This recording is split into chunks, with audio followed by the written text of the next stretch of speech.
In this short video, I will tell you that how you can easily delete one picture from multiple pictures on Instagram in 2024. So that's quite simple, interesting and easy. So let's get started without wasting a single second.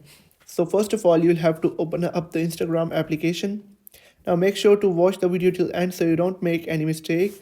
So click on your profile on the bottom right and then click on the particular post that you want to delete. Now, for example, these are four pictures that I uploaded.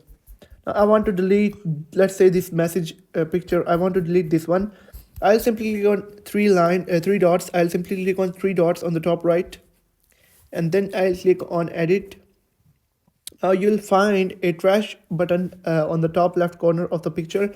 Now I will move to the message picture and then I'll tap on that trash option on the top left and click on delete and then click on done. Now you'll see that only three pictures are remaining, and before deleting it, there were four pictures. So that's how you can delete a single post from multiple posts on Instagram in 2024. If you have found the video helpful, make sure to like the video and hit that subscribe button. Thank you.